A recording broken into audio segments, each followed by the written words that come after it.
Okay, we're going to get going this morning. I got news for you. In my first 2.5 years here, I call them game changers. I know I was here in May of 2015 to give you some perspective. We had 400 agents and about 40 cappers. Okay? A year and a half later, a guy named Brent Gove came to the company. And I walked into the board of directors meeting we had about 1,500 agents. And I walked in and I said, guess what? Our company changed today. They go, what do you mean? I said, Brent Gove just joined. They go, what do you mean? I said, no, you guys don't understand. Okay, a year goes by, we're at EXPCon again, and all of a sudden I'm looking in the room and I see Jay Kinder and Michael Reese and Al Stasic, and I'm going, okay, what is it? I know these guys. I mean, they are just heroes in our business. They've been training and coaching agents. So in the first 2.5 years, I told everybody at the board of directors meeting the second time, our company's just changed again. Let's give it up for Jay Kinder! Hey, what's up? Appreciate you. Love you, man. Man, how about this place? You guys like this place? Me too. I've been here a whole year living in Puerto Rico, and I had never been here until now, and I feel like an idiot. Like, what was I doing this whole time? This is amazing.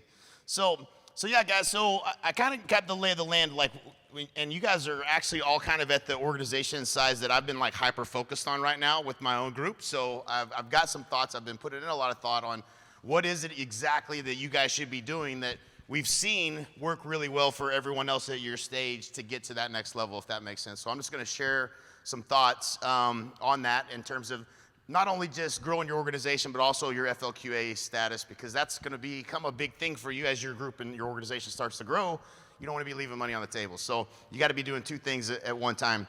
I'll start with sharing one of the best success stories that I have. A guy that he called me. He's been with us now 3 years. His name's Dan Hilsman. Does anybody know Dan or met Dan Hilsman? Okay. That was perfect. That's my point of sharing the story. Dan was a regular producing guy. Been in the business like 20-something years. Real down to earth. One of the nicest guys you'll ever meet.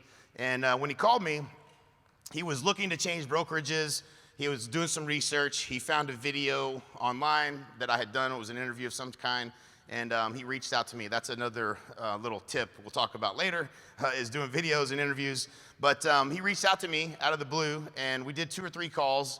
He asked me a million questions, pretty much answered everything I think he was, that he was thinking of. And he told me when he was going to come on board, he said, Jay, I think you guys could definitely help me sell some more houses. Looks like I'm going to save money on my split was by coming over to EXP. I'm going to get some technology that I was having to pay for before. All that's great. He's like, but this revenue share thing, I'm not real sure about it. It sounds great, and I hope it works out, but that's not why I'm joining, right? And so after that, he's a good student. And he followed the directions. And I'm glad that I gave him the directions, because I could have just wrote it off as he's not going to probably do anything. And the truth was, he followed the system better than probably anybody that's joined in my organization, period. He's the only person that has sent me his wealth chart. How many of you have a wealth chart? Have it printed out in front of you where it can't get away from you every day? Huge deal. But he's the only person that has sent me his wealth chart every single month at the beginning of the month, every single month since he's joined the organization. He's the only one in my entire group, out of now sitting at almost 8,000 agents in my entire organization. He's the only one person that has sent it to me every single month. And so he's been following the process. And so when he left his broker, he said, man, I don't know if this guy would be interested or not. What should I say to him? So I told him to follow the script. I gave him the script to follow. He basically said, hey, listen, I'm thinking of joining this other brokerage. And, before I do it, I just wanted you to take a look at the business model and tell me if I'm missing something. This just looks like a great opportunity. Ends up, the next day he said, I told him exactly what you told me to do. He tracked it. You can track whether somebody watches the video. There's a couple different tools, CRM, Grow, and we had built one called Expert Mentors. But you can track whether someone watches the video. It's important. If you want to share this opportunity with someone and you're going to follow up, you have to know if they looked at it or not. Otherwise, you don't even know if you should follow up or not, right or wrong. Right? It's a huge deal when you know that they've watched the video, especially they watch the whole thing. And then sometimes they watch it more than once, right? Or they start sharing it with other people. You've got somebody that's going to be joining. It's a good sign. And so the guy watches the video, and the broker tells him the next day, he said, I think I'm coming with you.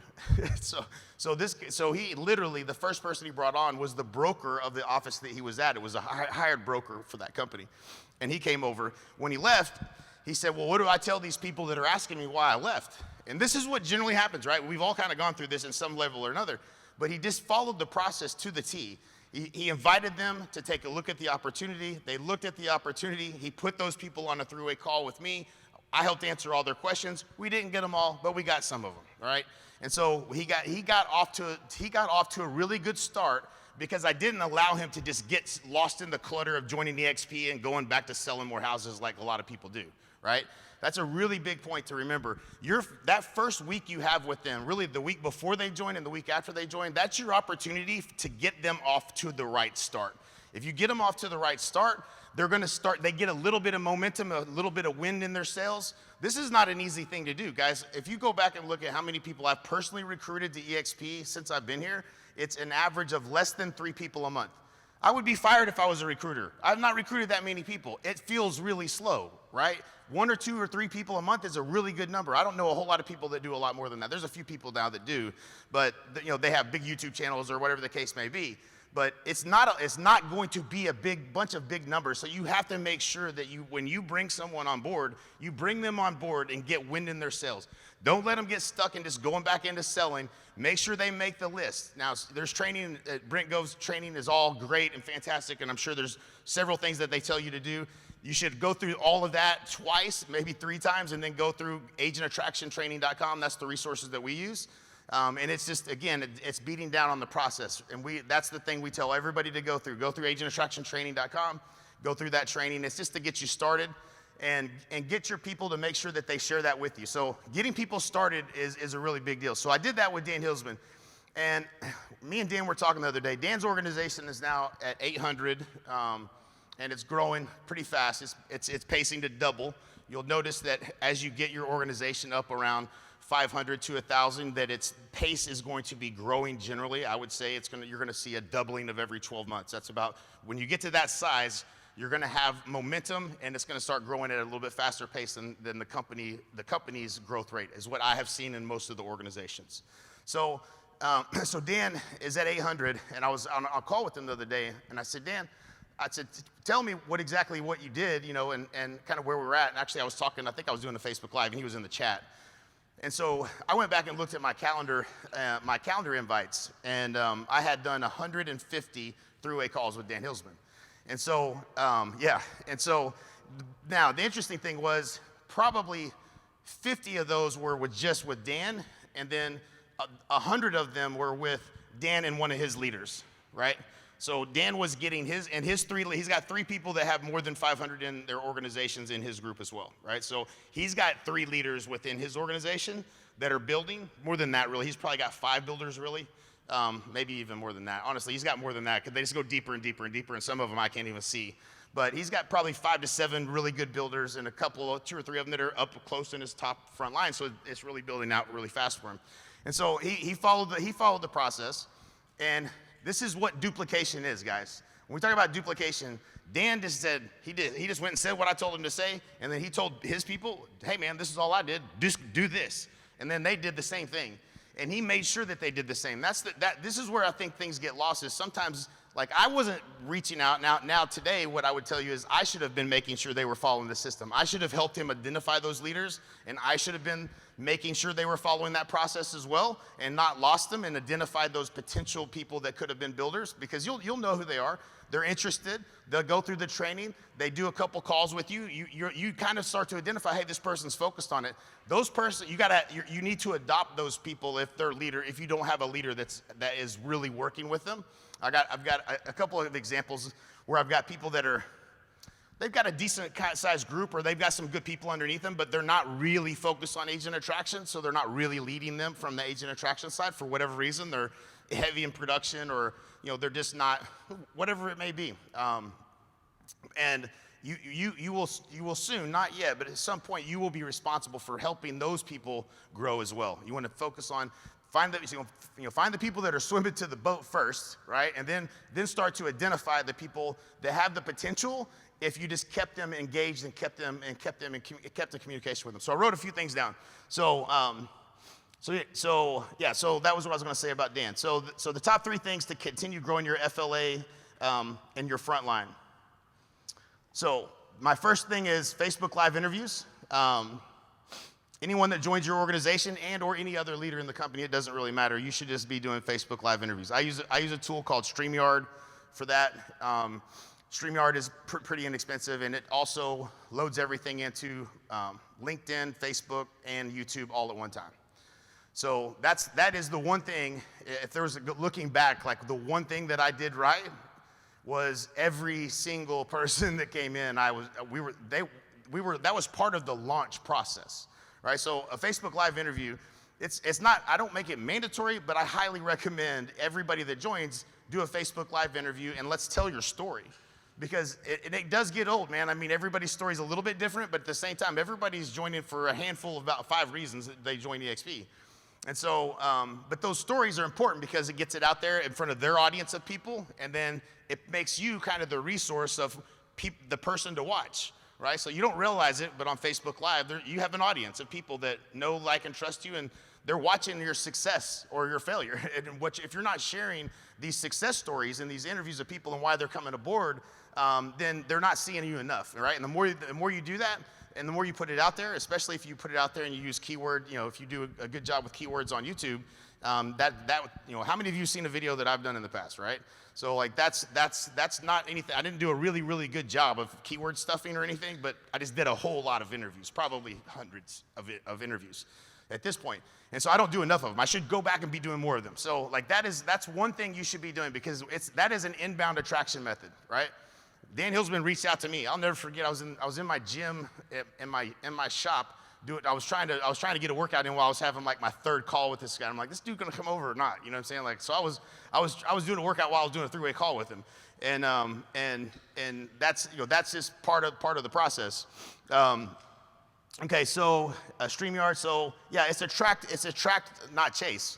So if you want to attract, not chase, and this is another kind of thing that's important. We teach and coach and train and do all the things about production, right? Done that for years. And so we can lead with that stuff, but I'm telling you, there are people out there that the lowest hanging fruit are people that are watching your videos that are about EXP and about agent attraction and about the things that we're doing, right? If somebody's watching that video and they reach out to you, they're way closer to joining than somebody that you help. Say they want to go from 25 transactions to 100 transactions, you meet them, you help them, you do a class or you teach or whatever, and then you get to the end of that, and at some point you introduce them to the model of EXP. Like, that's a really hard and long process to get someone to come join EXP. The shortcut to that is hit them where they're at, right? That content that's out there on YouTube, if anybody's watching that, they're thinking about joining EXP for some reason, whatever reason it may be. That's the lower hanging fruit. So just keep that in mind when you're thinking about creating content. It's not, we don't want to go talk about the EXP to everybody, but for people that are searching and watching content, that is a good strategy. So definitely Facebook Live interviews. The second thing I have is consistently adding people to your wealth chart and your work and the list that you're working. So either you're using the wealth chart and it's funny because I feel like I've got a lot of examples of folks that are at maybe the stage of 50 to 75 in their organization, and they still haven't called even close to half the people that they know, and that should be on that list, right? Like, did you really do a good job of making the list, and did you put everybody you can think of on there? And if you didn't, go back and do that, and then make sure you're always adding to the list, adding people, connections, through networking, whatever it is you're doing to bump into agents. Make sure you're adding people to that list consistently. That's the second thing you should be doing for adding people to your front line. And the third one is a system for creating new relationships.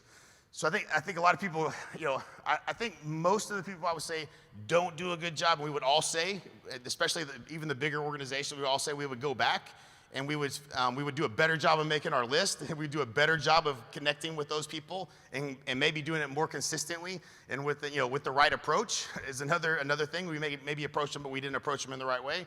And say, go back, that's probably one of the biggest mistakes most every one of us make. So it is a big deal, but you need to create some type of system for creating new relationships in this business, right? So whatever that may be, a couple of different ideas. Obviously you go to networking events, showings, things of that nature. Find something you're good at and teach it, and then, I heard this was a takeaway from yesterday. You guys had some really good takeaways from yesterday, so I know the content was fire yesterday. That's good. One of the things that you should be considering doing at this stage for sure is you should be investing back in this business, right? This is it's nice to have this income rolling in, but like you want to put fuel on this fire and grow this thing. And so whatever that means, if it means you need to be running, if you're building a system to teach agents something, and you're building an audience of agents through teaching something that you're really good at in this business, then you should be putting money into that and put something behind it, because it's gonna bear fruit as you start to recruit people from it. And so speed things along, be willing to invest back in the business. Okay, so the top 3 things you should be doing to grow your organization. Teaching the system. I feel like we say it a lot, but I feel like we still don't say it enough. And it is a pretty simple process. It's invitation. And so, I get, on average, probably not quite as much lately, but it probably averaged 10 or 15 calls a day for the last 4 years. So I've gotten to have a lot of throughway calls and a lot of calls of frustration from agents that are trying to get things going. And I say the same thing every single day, over and over, to a number of agents all the time. And it's follow the system, follow the system, follow the system, follow the system, follow the system, follow the system. And when they tell me their problems and their struggles, it'll often start off with, well, when I start talking about this, or I say this, and I'm saying, you're talking about EXP. Every time they'll tell me something, and they're talking to this person about EXP. And the more that they do that, the less the odds are that they're going to ever get them to really look at the opportunity. The truth is that partnering with all of us is way bigger than just the EXP business model, but it's very confusing. There's a lot that goes with this business model. I don't even feel like, if you put me on a call with someone who hasn't seen the model and doesn't understand the model, it's a really heavy lift for even me to get them there. I have to ask a lot of questions. I do the needs analysis. Gene does it better than anybody, but and actually Gene and Dave could do it better than anybody. I follow both of what they say in that needs analysis process. Then I have to find their hurts and their wounds and their pains, and then I have to show them that we can help them, how we're going to align that to help them through this business model and our partnership together. That's a really heavy lift.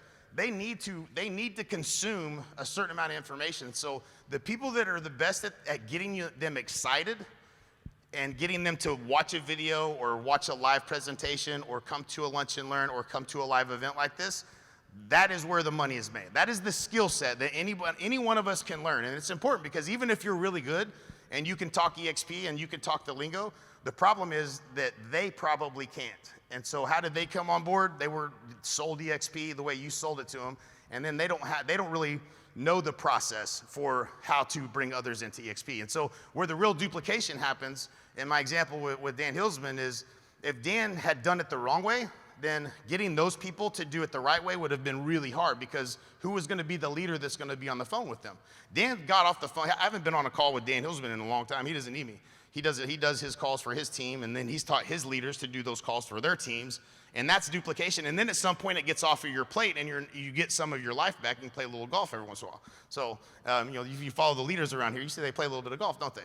And so this can also consume you, but if you teach the duplicatable process, it eventually comes off of your plate, because you're creating leaders who are creating leaders who are creating leaders, right?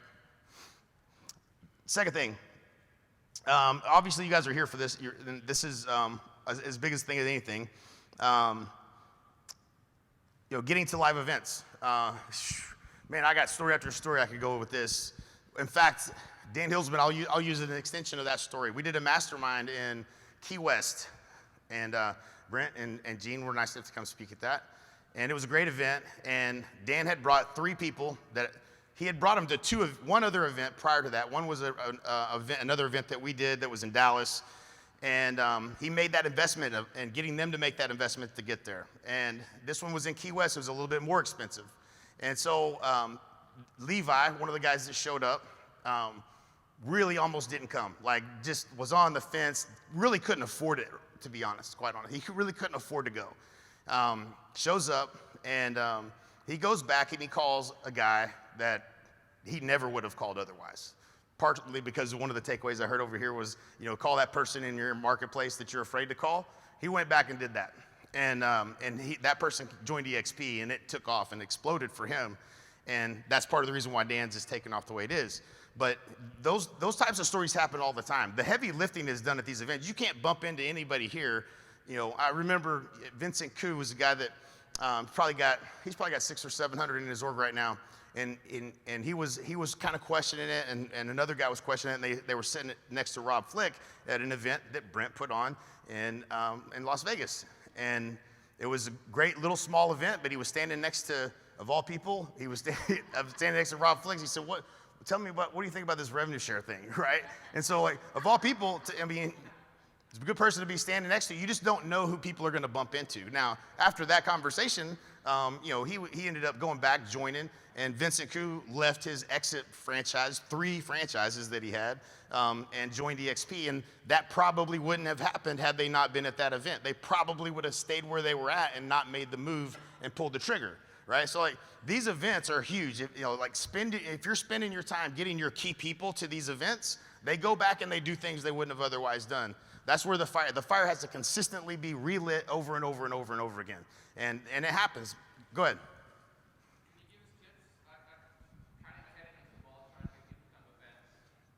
Yeah, so, yeah, I mean, for the right person, it's worth it buying their ticket. Say, listen, man, if I could get you a ticket, would you come? All you got to do is get here. They got to put a little skin in the game, and you got, there's certain people that you want to invest in, and it's a good investment, and there's certain people that, they won't put their money into anything themselves. I want to believe in everybody, but I want to see them have a little skin in the game, and be willing to make that investment themselves. But if you bought the ticket, that's the best investment you could get if they come to the event. And that's something we should. And every leader I know in this company has done that, and done it at a high level, and made those investments at some point, even when it wasn't comfortable to make those investments. So that's just part of it. The last thing I had on here for growing your organization is build community. There's a lot of ways to do this, and one of the most interesting, I think maybe one of the better ways that I've seen it done is creating a messenger list on Facebook. So, we can do group chats. You could create a Facebook group, and you probably should. Workplace you could use as well, obviously. There's text threads and things of that nature that you should have with your key people that you're always inviting them to. Like, today, that whatever I don't know if it's on y'all's table or not, but it's sitting back there, and it has all the events for this year, right? I was like, man, we didn't make anything that cool. That's awesome. That's every event that everybody needs to get to. So I take a picture, I posted it in our group, and shared it with the group, and I texted it to a few of our leaders that I know that need to be there, and that will cascade that information down to everybody else, right? So people are always wondering what the dates are, but they should be locking in those dates at as soon as possible in the year. Let's get you to commit to what events you're going to be coming to this year, and make sure that they, don't let time pass, because, the tickets are hard to get sometimes and everything else, but you want to make sure that your key people are doing that and cascading that information down. So text threads and like that Facebook Messenger group, Nick Good did a really good job of this. It worked out really good because you don't know when someone's lost. Maybe they're 2 or 3 deeper in your organization or whatever, and you're not personally talking to them all the time. And maybe they're kind of orphaned out there, and they're not really, they're not having a good experience or whatever, or they need some help with something. The group serves as a backboard for you. That's not you as the backboard. Okay, so if someone else will answer that question for people that have a local group that's kind of growing, which Nick Good had a pretty good sized local group in Dallas. It served as a little bit of support for back and forth for when they need someone or an open house or whatever. So it's just another way to get people engaged. And Nick did a great job of always, every time there was a call, every time there was an event, every time there was something going on, when they started putting together local stuff that they were doing, they were leveraging that Facebook Messenger group. So at this size, that makes it's manageable, right? So like, you get up above 1,000 people, that might not work forever. But I think early on, building community around your group and making sure they're engaged and they know what's going on, and you're leading from the front and messaging them about this event, who's committed, who's in, having some type of a weekly call where you're inviting folks on to talk about agent attraction. This is, it's one of those things that you know, there's some folks have this philosophy of, man, you know, focus on teaching production, and you know the rest will come or whatever. And I'm just not really all about that. I want to talk about agent attraction because I'm looking for the people that are looking for this opportunity. And so I'm going to always show the opportunity side of this business to everybody. I'll show anybody how to sell more houses. I'm fine with that, and I'm going to do that for you anyway. But I want to know who's interested in creating a passive income and changing their entire life, because those people are my people, right? And so you want to make sure, don't skim over the opportunity side of it. It's the most exciting and the biggest opportunity any of us have ever seen in our lifetimes. Anybody that I know that's at this level or higher or below, it's nothing I've ever seen like it. And so it's worth, you know, you owe it to every person that you engage with to make sure that they fully see the opportunity, especially if you know that they would be great at it, right? If that's something that they would be really good at. So anyways, those are the things that I've got for you guys. And I guess we can do some Q&A if we got time. I don't know how much time we got. Does that work? All right, shoot, let's do it.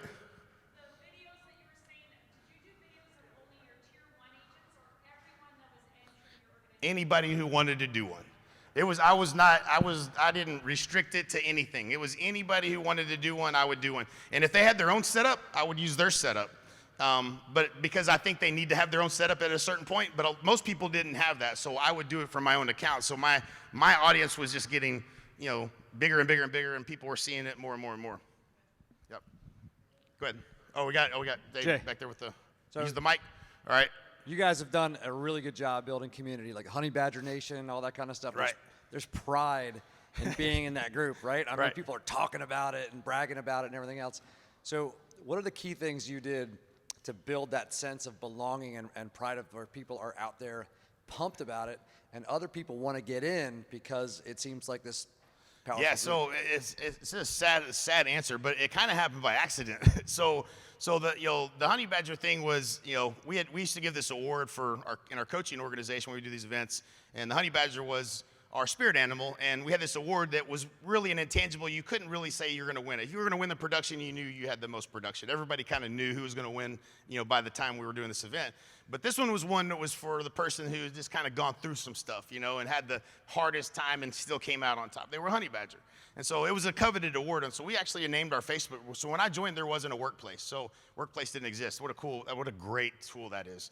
But we used Facebook for our group. So we created it. We didn't know what to name it. So we called it Honey Badger Nation, powered by EXP. And so that became kind of the moniker for it. But I'll tell you why it really has been. What we did initially was we started doing we did coaching interviews with the top people in our organization. So we've got, John Kitchens has done, whatever, how many ever weeks that we've had it, he ain't missed one. The dude doesn't miss. He's Mr. Consistent. So and he's a great interviewer. So we've got these interviews that are banked with every top person in our organization from a production standpoint. And some of it, you know, blends over into agent attraction a little bit too, but some really great content. So we've got a lot of interviews and a lot of top great people, and we've identified them. The other thing we did was, you know, we created a leaderboard pretty early on, and that was so smart. So, you know, we have our top, it started out as our top 40 to 40, and then it evolved to now it's our top 200, and that's all agent attraction focused. So that's agent attraction focused. So that created a leaderboard, and people, man, when I post that thing, there's a million comments. That's the one thing when they can't wait every month to get that one. You know what I'm saying? They want to see that leaderboard, and they want to see that they're on that leaderboard. And so that was another piece that really got people engaged and involved. And then I would say from that point on, the power of the group is what made it so special, right? Like, it's nothing that we've done. It's really just the quality of people that are in the group that are always giving back, and usually the ones answering questions and doing things of that nature. So just the caliber of those folks and the engagement within the group really made people feel special, and people would, you know, and it's gotten so big now, it's kind of lost some of its luster. So we kind of had to create another leadership kind of level for the higher end people. But you know, it's over 10,000 people in the group now, but it's very active, and that group was really what I think made it happen for us, for sure. Yep. Hi. I've got a question for you. So I followed you and Michael Reese for a while. I'm very impressed with your organization. Thank you. I want to kind of have you delve into what is your value add? Because I've attended a webinar that talks about sales funnels, and if you join us, you get the sales funnels. Right. And if you could delve into how Yep. you are attracting agents that way, that would be great. Sure, absolutely, yeah. So, so we did have the benefit of having a company that did coaching and training, and we have tons of resources and things that we've done for years and years and years. So, so the way that we do it is it is a partner opportunity. It's not just an EXP pitch, which is a lot easier to invite to. It's a partnership, and where they get in that partnership. Mike does it a little bit different. He has a little, Mike's a machine. The dude is just something else. But he's got a little bit more sales funnel driven kind of a business model that he uses to recruit to, and we share those sales funnels with anybody who joins. And so they get access to a lot of our training, the basic NAEA training and stuff like that. But that's not really as much of the carrot as the partnership. I think what people are buying into is that we can help them.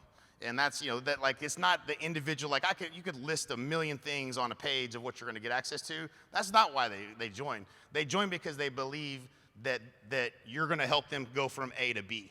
And that's what we're selling. And we're selling that through the model. The reason we're able to do this is, we don't charge you. We're not going to ask you for a credit card is because of this business model. And that's why the partnership is you got to join EXP. But I don't think there's any one thing that we're offering. I think if you were to say, there's probably some good headlines around lead generation and things like that that are going to get someone to watch a webinar, right? It might be a good hook, but that's never going to be the reason they join. They end up getting on a call. They talk to us about their business. They want to go from here to here, and we show them how we're going to help them do that by, hey, we can help you. We can help you do that. We'll show you how we're going to help you do that. We're going to coach. We just coach them. We help them. I think what the gift is.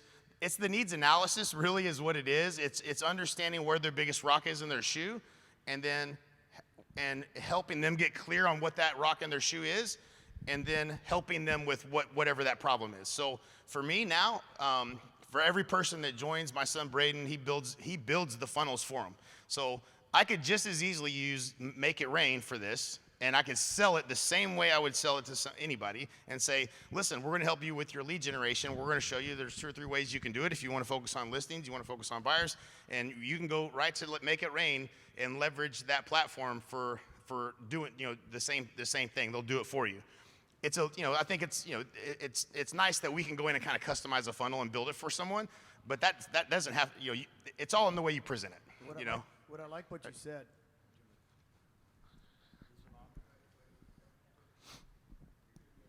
Hello. What he said, though, you can attract somebody for production, right, is what he's saying. But quite honestly, what's he said about 5 times?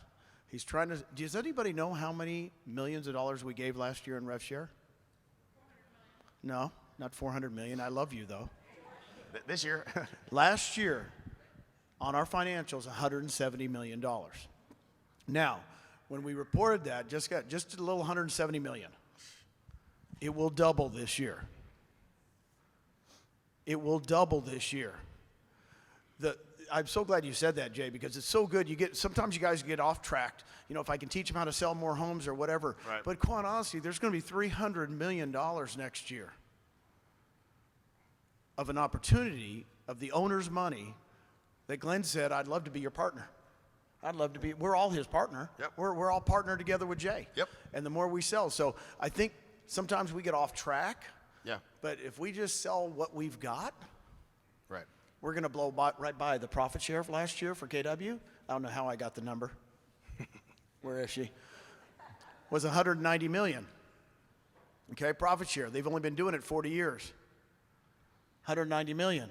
We're going to blow by that, right? We're going to be here for a while too. That's the thing. You look at that list. I knew some of those names 20 years ago, and I don't know where they retired to, what island they retired to, but they've been around a long time, and we're going to be around a lot longer. And so it's exciting what we're building here. Yep. Good. Give Jay a hand, everybody.